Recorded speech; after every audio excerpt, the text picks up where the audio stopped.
we've come to the end of the road as far as Dan Slott's journey on Fantastic Four. It ended today, this week, the final issue of Dan Slott's Fantastic Four, 46 issues, like a 4-year run. I'm shocked. I'm like, when did that happen?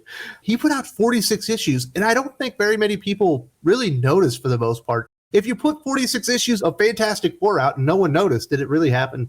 Well, apparently it did happen because he's made some big changes. And this issue specifically is mostly Dan Slott putting a bow on a bunch of stuff that he started up within the past year on the Fantastic Four, leading to Reckoning War, just to kind of set the table for Ryan North and the new Fantastic Four team moving forward. We got some big reveals for Johnny Storm. He's no longer only on Flame On mode. He can finally go back to being human. I think the same thing goes with Skye, who I think he's in love with, but that's not going to happen. She's in love with somebody else. But the big reveal is Reed Richards has another sister. There was a hologram message from Nathaniel Richards, Reed Richards' father, not too long ago. So we knew there was another sister out there. Apparently, Nathaniel Richards has just been going around the galaxy impregnating women and then leaving them, apparently, which feels kind of weird for the character. I get, like, he's a time traveler, and he certainly hasn't always been there for Reed, but it always felt like he was kind of the best dad that he could be, but not according to Dan Slott. And wouldn't you know it, the big reveal of Reed Richards' sister, she's a no-nonsense, don't take no crap off any man black woman that's saving the planet one plankton at a time. We meet Joanna Jeffers right from the very beginning. This is the sister of Reed Richards. And they let you know right away, she's a genius, she's independent, she's doing the real hero work around here. And Reed Richards, when he sees her, will he literally be in awe of Joanna Jeffers the first time he sees her? Not quite. Dan Slott was a little low-key on this one compared to some of the other Marvel Comics writers. Reed Richards says, Professor Joanna Jeffers, world-renowned eco-warrior and marine biologist. I'm a huge fan. Hi, I'm Reed Richards. I'm literally in shock and awe that Dan Slott didn't put Reed Richards saying, I'm literally in awe of seeing you at this moment, a proud, strong, independent black woman that's also an eco-warrior. I am literally on my knees, woman, hoping that you will accept me into your life. He almost goes that far, but doesn't quite get there. And as I mentioned, Joanna Jeffers isn't your everyday Marvel character. She's not all that friendly. She's not all that likable. She knows everything, and she will get sassy on your fancy ass. Reed says, I think it's time we met. And she already knows, because she is the smartest woman in the world, the son of Nathaniel Richards, and the leader of the Fantastic Four. And he says, but there's more to it than that. You see, and she already knows, my half-brother. I was wondering when you show up. Well, damn, woman, if you knew that he was out there, why weren't you looking for him? I guess he has to go to you. My goodness. Reed Richards is only a world-renowned superhero that's been saving the galaxy, the multiverse, and the microverse, and every verse for the last 60 years at Marvel Comics. And she lets him know, I can give you 4 hours of my time because your stupid spaceship really messed up our plankton migration patterns and stuff. We didn't even have a moon a few days ago. And of course, Reed Richards, being the dutiful husband that he is, still smitten with Sue Storm, introduces Professor Joanna Jeffers to Sue. And Sue says, Joanna, it's so nice to finally meet you. For months, we've only seen you as part of a holographic message. Joanna says, and you waited months to look me up?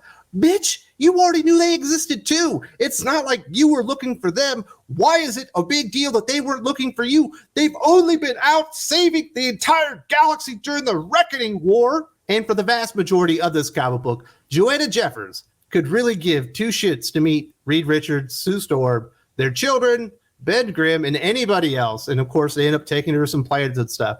But she is very unimpressed with Reed Richards' basic bitch ass. Let's just put it that way.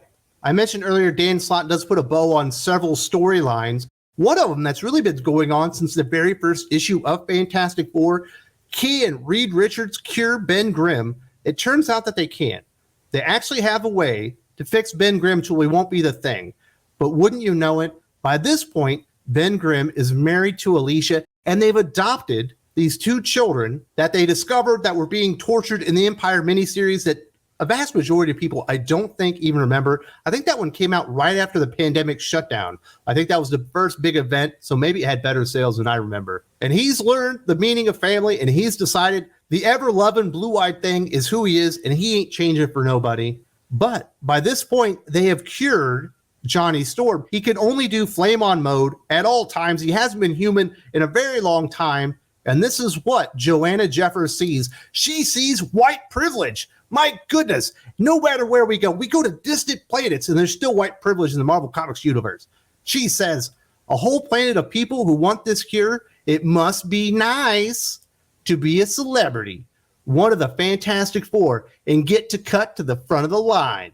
Now that I think about it, I think I'm on Joanna Jeffers' side. Fuck his white ass. He shouldn't have been able to cut the line. My goodness. Although he does explain that they were experimenting on him to make sure that they didn't kill everybody else while they were trying to cure him. But that makes no difference. What if somebody else, an alien of color, wanted their spot in the line to be cured first? This is bullshit. Fucking Marvel Comics universe. Racism everywhere. And we finally learn it's not that she's not a nice person. Yes, she does have a hard exterior, but it's really her jealousy of Reed Richards and her hate, mutual hate of their father, Nathaniel Richards, who always thought, like I said, not the best dad in the world, but I think he was the best dad that he could be. He only saved the universe by getting Franklin Richards away from Rachel Summers. I'm pretty sure that he helped Sue Storm perfect her powers and all that stuff. And he certainly tried to be there for Reed Richards, but he was stuck in another dimension. He's kind of a time traveler and whatnot. But she says, you're his favorite. He left me and my mother behind too. But you know where he went after that? Where he always seems to go back to. You. Apparently, she knew this entire story. She's known everything about Reed Richards this entire time and never looked for him. He's only known about her for a few weeks, and as soon as he was done saving the world, he went out there and found her ass. Yet he's the asshole here, apparently, because his dad loved him too much and not her enough. I guess. I think that's what the story's trying to tell me. And she says, and I really want to hate you for that, but I don't. I only hate him. Reed says, that's logical. And I feel the same way. I've never gotten the sense that Reed Richards really hated his father. It's what a kind of a strange revelation. Certainly they butted heads over the years, but everyone was like, yeah, I think he hates his ass. But apparently that was the way it is. And she says, then say it. Come on, you can do it. I hate him so damn much. And then she put, he's such a cocksucker. And Reed says, I can confirm quantifiably he's the biggest motherfucker in the multiverse.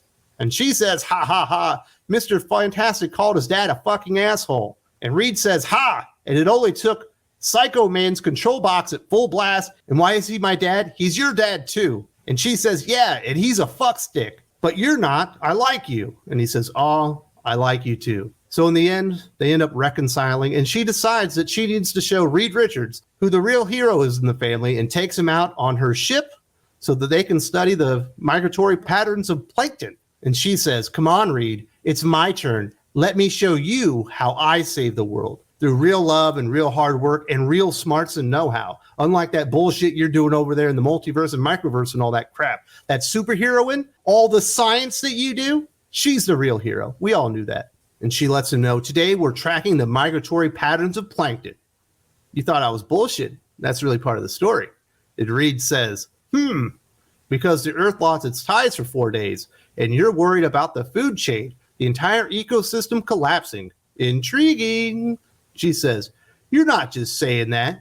Nope, this is important because we're all connected. And I always wanted to go fishing with my, because he can't say sister. And she says, me too. We should do this more often. I like that, Joanna. Thank you very much.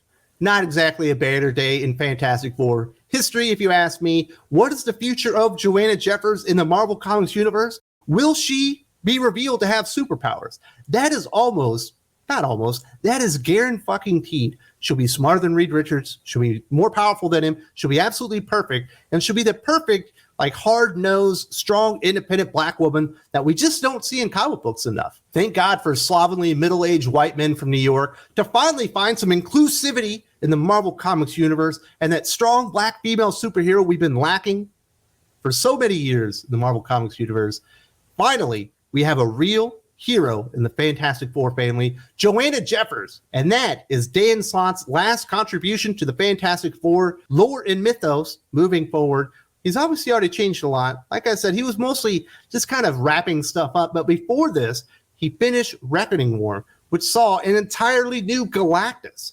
If you haven't seen this, if you haven't seen the changes that Dan Slott made to Galactus, it's not as bad as the Big Cloud, but it ain't much better either. Definitely check this out. If you're on a mobile device, there's a link in the video description.